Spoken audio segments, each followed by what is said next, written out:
You said something deep when you said you went to a school Yeah. right here in the city that taught you about yourself.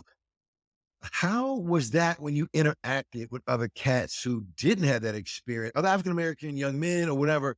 Did you gap in between particular things in their identity or in a conversation or in their own confidence and other things like that? I saw a gap in how we in the diaspora just relate to one another. And this is a small thing, but I grew up being teased for being dark skinned, for being African, the African booty scratching nicknames, the making fun of my name, all of these different things. And then, you finally meet somebody and they're like, yo, what does your name mean? And, they don't know what what they're making fun of when they make fun of my name. And so I started to tell them what that meaning was behind that. So it's like it allowed me to carry my head held higher, but I never received vitriol from anybody who didn't look like me. I was only teased by people who looked like me. I remember I came back to my dad. I'm like, yo, they teasing me at school about lie. He said, yo, then you go to them and tell them that they light skinned because their grandmother was raped by her slave master.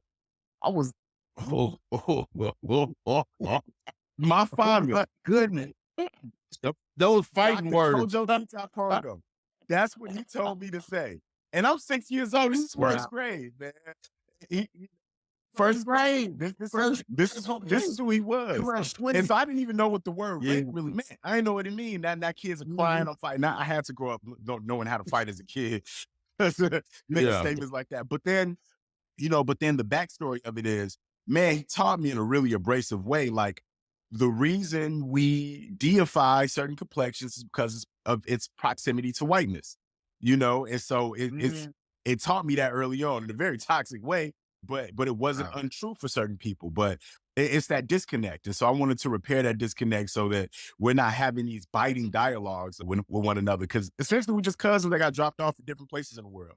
Man, That's it. I like that. I like that. I remember specifically in the 80s, there was an African family that lived on our block, and they were cool. I remember my mom, my godmother, and all the ladies on the block used to go to the mother of the house, and she would they would all make clothes together. And then one day, the kids, something happened with some of the young people on the block, and they got to clowning and fights broke out. And next thing I know, that family was moving up off the block.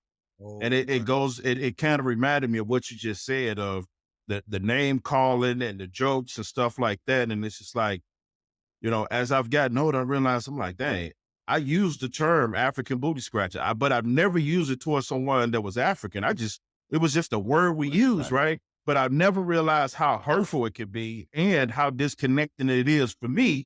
I'm African. I'm African-American, but I'm still African. We all have a growth period that happens. It's true. It's because it's like a game of telephone. What we experienced in America as a result of slavery, PTSD, post-traumatic slave syndrome, or disorder, that some people would call it.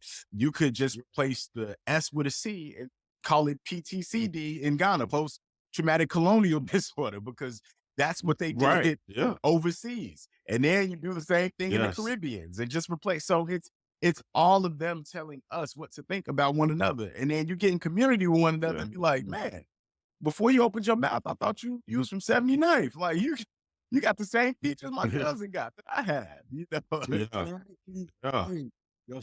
Everything, right. And that's when it's pure. It's like, it's like, this is your to hear you say people made fun of you for your name. I'm like, hey, can I get an African name?